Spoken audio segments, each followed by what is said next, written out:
Dear students, today in the class of discrete mathematics, we will study about the four variable K-map. Students, आज इस class में हम for variable K-map के बारे में पढ़ेंगे. ठीक है, two variable, three variable and now for variable K-map के बारे में जानेंगे. फोर वेरिएबल K-map के बारे में बात करते हैं तो the K-map corresponding to Boolean expression E x1 x2 x3 x4 with four variable x1 x2 x3 x4. चार वेरिएबल इसमें होंगे x1 x2 x3 x4. आप ये कोई भी नाम दे सकते हैं, XYZ या W, जो भी देना चाहें, ABCD देना चाहें वो दे सकते हैं, कोई प्रॉब्लम वाली बात नहीं है. लेकिन वेरिएबल फोर ही होते हैं, फोर के वेरिएबल मैप में. और इसका के मैप कैसे बनेगा उसके बारे में बात करते हैं. तो देखिए, जैसे कि मान लीजिए फोर वेरिएबल है तो 2 की पावर n इक्वल टू 2 की पावर 4 देन 16. तो जो हमारे इसके सेल्स होंगे, जिन्हें हम स्क्वायर्स भी कहते हैं, वो कितने होंगे? 16. तो अब हम 16 सेल्स का एक variable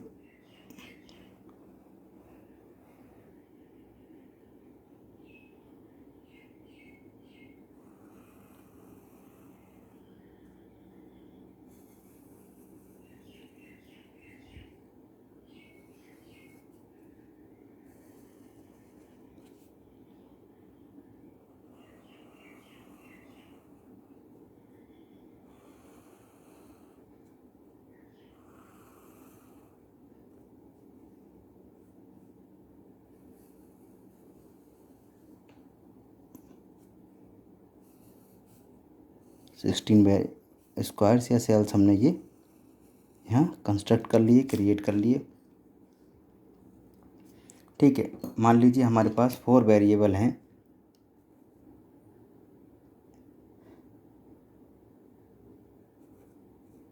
four variable equal to x1 x2 x3 and x4. ठीक है, फोर वेरिएबल ये होंगे. तो पिछले थ्री वेरिएबल, टू वेरिएबल की तरह MSB और LSB हमें यहाँ लेने होंगे.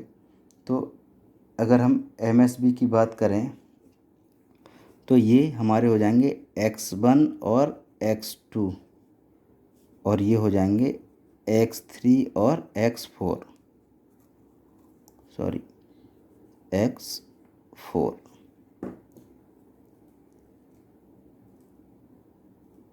क्लियर?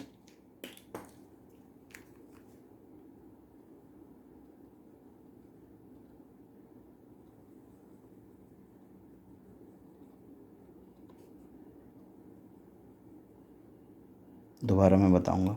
ठीक है, फोर वेरिएबल इसमें. तो सबसे पहले हमने क्या किया, ये जो पोजीशन है हमारी,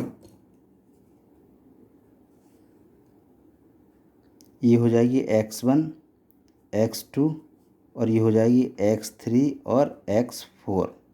ओके, ठीक है, ये हो जाएगी MSB. ये मैं समझाने के लिए लिख दिया है यहाँ. ठीक है, MSB और LSB आप एग्ज़ाम में लिख के मत आइएगा. ठीक है, अगर ये हो जाएगा तो हमारी पोजीशन क्या रहेगी,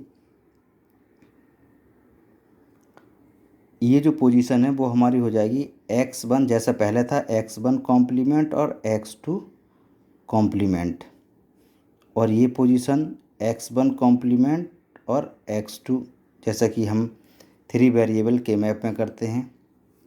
और x1 x2 and x1 x2 complement. Clear? अब इसकी बात करें LSB की, ये तो हम कर चुके हैं थ्री वेरिएबल के मैप में. अब LSB की बात करें तो यहाँ क्या आएगा, यहाँ भी सेम इसी तरीके से इन वेरिएबल की पोजीशंस आ जाएगी. कैसे? x3 कॉम्प्लीमेंट और x4 complement, then x3 complement x4, then x3 x4 और x3 X4 कॉम्प्लीमेंट। ठीक है, ये हमारा के मैप। अब इसके वेरिएबल क्या होंगे वो देखते हैं। तो ये पोजीशन क्या होगी, ये MSB है तो सबसे पहले ये लिया जाएगा, फिर ये, तो ये हो जाएगी X1 complement, X2 complement, X3 complement और X4 कॉम्प्लीमेंट। क्लियर। इसी तरीके से ये पोजीशन क्या हो जाएगी, पहले MSB फिर LSB, तो X1 complement, X2 complement, X3 complement, X4। Clear.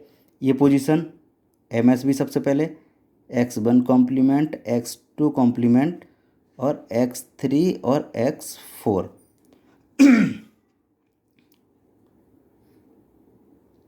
Then X1 complement, X2 complement, X3 और X4 कॉम्प्लीमेंट, ये पोजीशन हो जाएगी। इस तरीके से इसके लिए पोजीशन क्या होगी, तो ये MSB है और ये LSB है। तो MSB पहले लिखेंगे तो X1 कॉम्प्लीमेंट, X2 और X3 complement, X4 complement. Clear. Then उसी तरीके से X1 complement, X2, X3 complement, X4, ये MSB। नेक्स्ट वेरिएबल के लिए X1 complement, X2, then X3 और X4, then next X1 complement, X2, X3, X4 complement. Clear.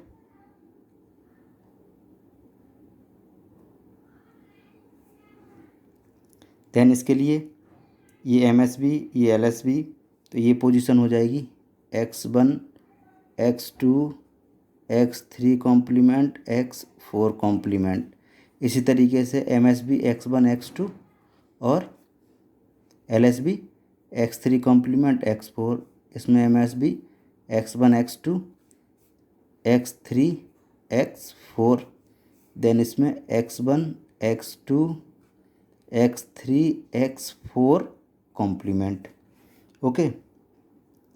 Then इसमें position क्या होगी, X1, X2 complement, MSB LSB है, X3 complement, X4 complement, इसमें MSB X1, X2 complement, X3 complement, X4, और same उसी तरीके से X1, X2, X3, X4, और ये हो जाएगा X1, X2 complement, X3, X4 complement. ठीक है, ये इसके वैल्यू हो जाएंगे। अब इसकी हम वैल्यू की बात करें, तो वैल्यू की अगर बात करें तो ये पोजीशन अगर हम नंबर्स में देखें तो क्या होगी, नंबर्स में ये पोजीशन हमारी हो जाएगी 0 0, ये हो जाएगी 0 1, ये 1 1 जैसा 3, और ये 1 0।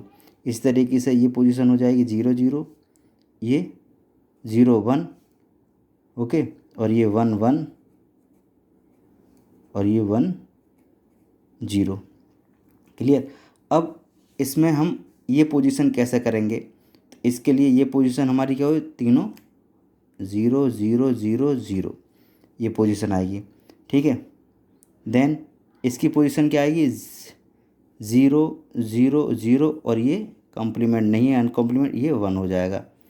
देन ये पोजीशन क्या होगी, 0 0 1 1। इससे देखिए जो कॉम्प्लीमेंट में होंगे वो 0 आएंगे और जो अनकॉम्प्लीमेंटेड होंगे वो 1 आएंगे। यहाँ क्या होगा, 0 0 1 0। क्लियर। इसी तरीके से यहाँ की पोजीशन 1 0 1 1 0 0, देन 0 1 0 1, ये पोजीशन यहाँ आ जाएगी। वैल्यू जो एड्रेस आएगा इसका, इस सेल का, और इस सेल का एड्रेस क्या होगा, 0 1 1 1। ओके।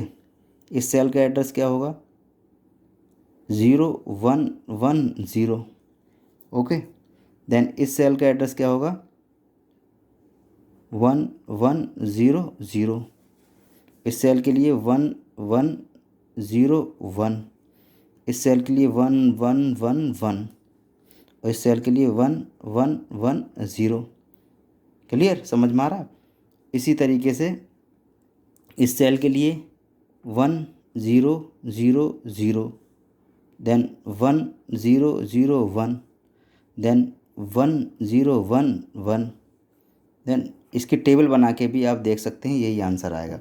ठीक है, ये पोजीशन। अब इसकी डेसिमल वैल्यू की बात करें तो जो इसकी डेसिमल वैल्यू होगी वो क्या होगी वो भी देखते हैं। तो सबसे पहली वैल्यू ये होगी 0 decimal value, then 1, then 3, then 2, क्योंकि ये हमने यहाँ 1 बिट जो 1 यूनिट का डिफरेंस है यहाँ और यहाँ, इसलिए ये चेंज रहेगा। ठीक है, ये डेसिमल वैल्यू इसकी हो जाएगी। फिर 4 5 7 6, ठीक है, ये डेसिमल वैल्यू हो जाएगी इसकी। क्लियर। अब यहाँ 7 के बाद, क्योंकि यहाँ भी चेंज है तो यहाँ 7 8 नहीं आएगा, 8 यहाँ पहुँचेगा, यहाँ आएगा 12 13 14 15। तो 12 13 जो डेसिमल वैल्यू है 15 एंड 14, और यहाँ जो पोजीशन होगी हमारी वो होगी 8 9 11 और 10। तो ये हमारी डेसिमल, ये 1 यूनिट का गैप होता है, मैंने बताया था 3 वेरिएबल के मैप जब करवा रहा था, तो ये 1 यूनिट गैप की वजह से, डिफरेंस की वजह से ये पोजीशन चेंज हुई है, इसलिए यहाँ भी चेंज है। 0 1 3 2 4 5 7 6 12 13 15 14 8 9 11 10। तो ये 15 हमारे 0 to 15 हमारे यानी कि 16 इस सेल्स की ये डेसिमल वैल्यू हो जाएगी। ठीक है, आज के वीडियो लेक्चर में इतने। कल इसके बारे में और डिस्कशन करेंगे, के मैप को मैं और डिटेल में समझाऊंगा। आज के वीडियो लेक्चर में इतना ही। Okay, thank you students.